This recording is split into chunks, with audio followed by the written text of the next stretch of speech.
Okay, this is a video about improvisation. I have nothing planned for this video, no script, no outline. It's just gonna be me talking for the next 10 minutes. I'm gonna try to do no cutting. We'll see how this video goes if I'm able to speak for 10 minutes straight and continue saying oh, interesting things without running out of things to say, essentially. I think there is a certain thing about improvisation that is really wonderful. Like, it's hard to ramble and ramble, at least for me, as someone who grew up as a quiet person. But I'm trying to get better at it and get better at speaking. A couple days ago, actually, I had this presentation to do. It was a group presentation for business of music art or business of music course. And what am I saying? See, these are the points that I would normally cut out of a video, but I'm trying not to do cuts. Um, saying is not a very good thing. What was I saying? I forget. Oh yeah, my presentation. I was I've noticed that with these YouTube videos, I've become better at speaking and better at explaining my thoughts coherently. Although what I did just then was maybe not the best example, but I'm improvising. I'm trying my best to work with what I have. And sometimes improvising is the way you make better art. Like, I like improvising on piano, and sometimes I'll just improvise something on the piano and I'll be like, wait, that's a cool melody, or that's a cool chord progression. Let me just run with that and turn that into a song.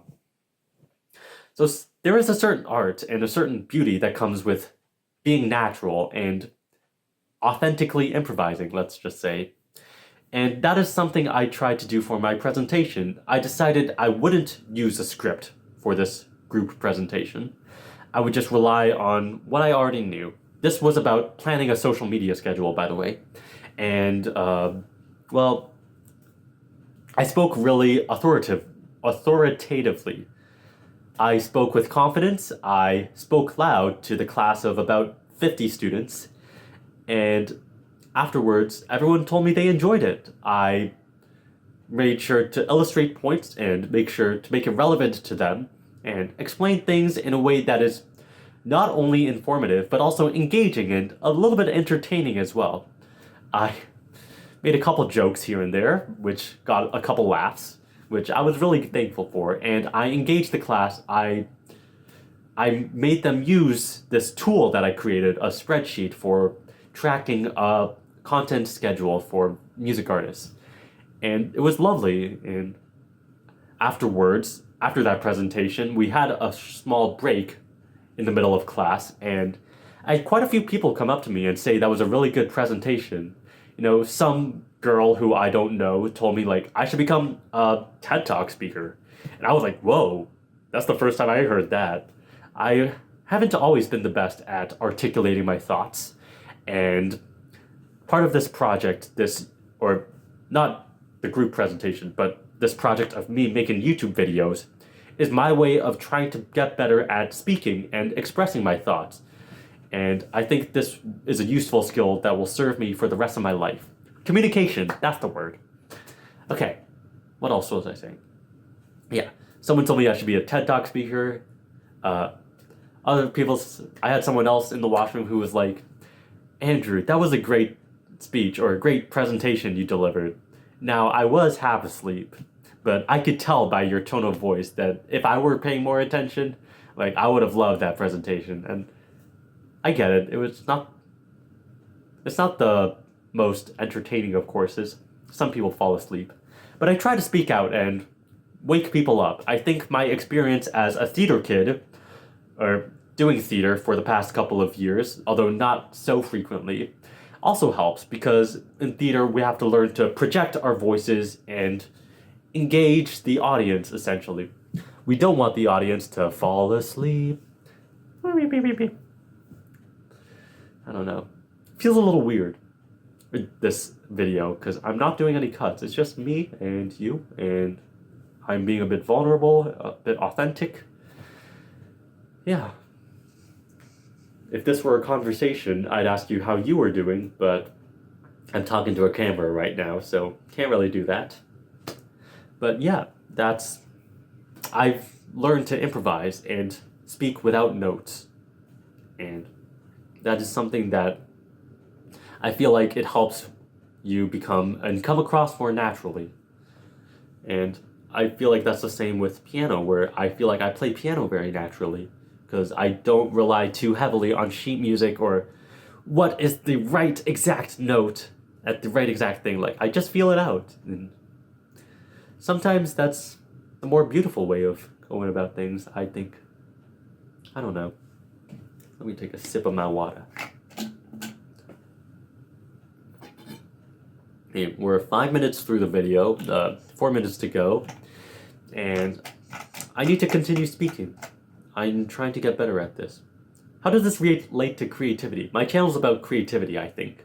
I don't know yet. I don't know what my channel's going to be about too much, but I'm leaning more towards something to do with the creative process. So how can I relate improvisation to creativity?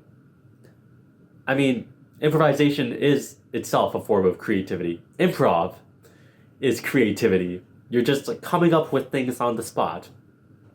If you have an improv partner, you're saying something that like establishes character or develops the world in some way, and then your partner, your scene partner, has to respond and play off of that, and you bounce off of each other.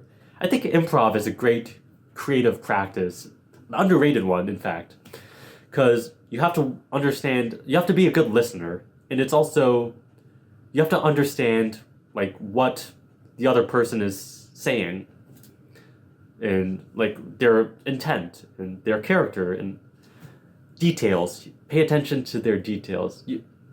Listening is an important communication skill that I think sometimes people like to talk a lot, and sometimes listening is the better choice. I don't know. That comes across as a diss. I don't know. Am I dissing people? I don't know. This feels a little strange. I try to stay positive and focus on good things. Maybe I'm just getting in my head a little. I have this tendency, at least I had this tendency a lot when I was younger, especially a couple years ago. You know, high school can sometimes do things for you, let's just say.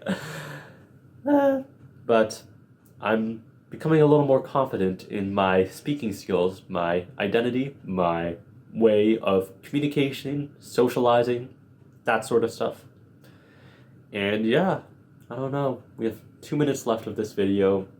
I did not think of what else I would say, but thought this would be a fun experiment to try. Thought this would be an interesting thing. I don't know if this is interesting to watch. Maybe this is boring. Maybe there's no one watching this right now. But this is interesting to me, at least. And so I want to experiment. Experimentation is how we learn and how we improve, and creativity, yada yada. Yes, we brought it back to creativity. Experimentation.